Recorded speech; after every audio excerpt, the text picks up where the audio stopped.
बिस्मिल्लाहिर्रहमानिर्रहीम। दोस्तों, आज का व्लॉग है वॉल पेंटिंग आर्ट वर्क अमान जॉर्डन। तो दोस्तों, इंसान को शुरू से ही फनून लतीफा से एक शगफ रहा है। अगर आप हिस्ट्री पर गौर करें तो जब से इंसान दुनिया में आया तो जगह जगह आपको उसके बनाए हुए फन पारे मिलेंगे। कहीं वो पत्थरों पर कुछ नकूश बनाता है, कहीं वो परिंदों की सूरतें बनाता है, कहीं वो अपने इर्द गिर्द के माहौल से मुतासर होके अपने ख्यालात को, अपने इस फन को पुराने जमाने में पहाड़ों के ऊपर, पहाड़ों के पत्थरों के ऊपर, बिल्डिंगों के ऊपर, दीवारों के ऊपर और फिर इस मॉडर्न दौर में कैनवस के ऊपर वो अपने तखयलात को, अपने एहसासात को, इर्द गिर्द के चीजों को जिन्हें देख कर वो मुतासर होता है, उनकी वो पेंटिंग के जरिए अक्कासी करता है। तो इसी तरह ये एक दीवार पर बनी हुई कुछ तस्वीरें मुझे नजर आई। तो जब मैंने गौर से देखा तो मैं इनसे बहुत मुतासर हुआ। तो फिर मैंने इसकी वीडियो बनाने का इरादा किया। तो इसमें जॉर्डन की सकाफत को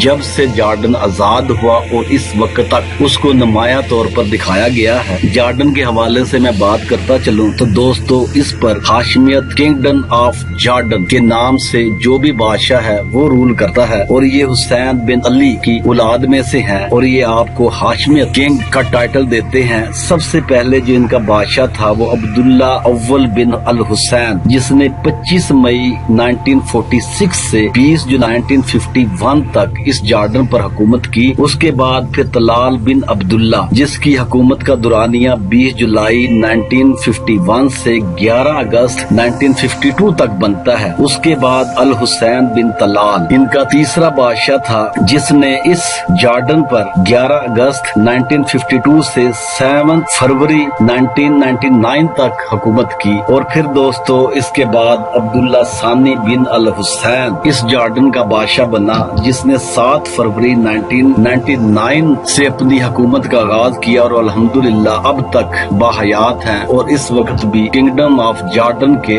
बादशाह हैं और वही इस पर रूल कर रहे हैं। तो जो इनके पहले बादशाह थे अब्दुल्ला अव्वल बिन अल हुसैन, उन्होंने 61 साल उम्र पाई। तलाल बिन अब्दुल्ला जो दूसरे बादशाह थे, उन्होंने 63 ईयर्स उम्र पाई और हुसैन बिन तलाल ने 63 साल उम्र पाई। और अब्दुल्ला जो अब इस वक्त के अब्दुल्ला सानी, अब्दुल्ला II, उनकी एज इस वक्त 60 साल हो चुकी है और वही इस मुल्क पर हुकूमत कर रहे हैं। तो दोस्तों, ये जो आपको नजर आ रहा है वॉल पर कुछ आर्ट, कुछ फन, तो ये जॉर्डन की सकाफत है। इनके बादशाह जो ये गुजरे हैं उनकी तस्वीरें, उर्दन का कल्चर इसमें नुमाया तौर पर दिखाया गया है। और साथ साथ फिर पुराने जमाने से लेकर जब ऊंट और घोड़ों का दौर था उस पर जंगें होती थी, उसकी नुमाया काशी इन दीवारों पर आपको नजर आएगी। और उसके बाद फिर मॉडर्न जमाना शुरू हुआ, फिर टैंकों ने, हवाई जहाजों ने ये काम इनके जिम्मे जंग का जब आया तो फिर उसकी भी अक्कासी आपको नजर आएगी। तो जॉर्डन के हवाले से मैं आपको बताता चलूं कि इन्होंने शुरू से अब तक इस फील्ड में भी अल्हम्दुलिल्लाह काफी तरक्की की और अब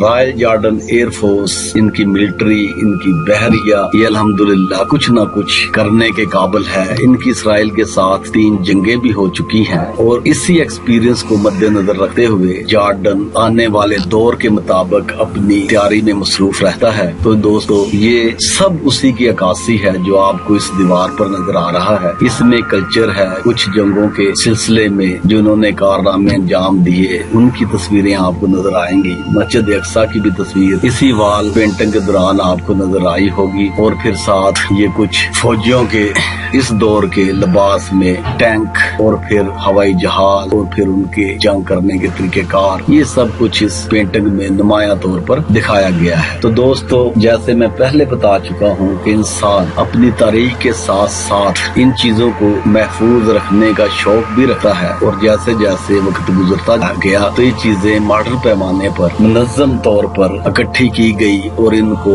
एक म्यूजियम के तौर पर भी रखा जाता है, जहाँ पर उस मुल्क की हिस्ट्री, उस कौम की हिस्ट्री नुमाया तौर पर आपको देखने को मिलेगी। लेकिन ये जो वॉल पेंटिंग आर्ट है ये आपको भी नजर आएगा मुख्तलिफ जगहों पर। मेरे तो अंदाजे के मुताबिक यही है कि जो बच्चे इस फन से मुंसलिक हैं, जिनका पेंटिंग से लगाव है, शौक है और जो इस किस्म की तालीम हासिल करते हैं, ये उनकी प्रैक्टिस के लिए यहाँ पर उन्हें मौका दिया जाता है कि वो अपने फन का मुजाहरा करें। इसी के साथ इजाजत चाहूंगा। अल्लाह।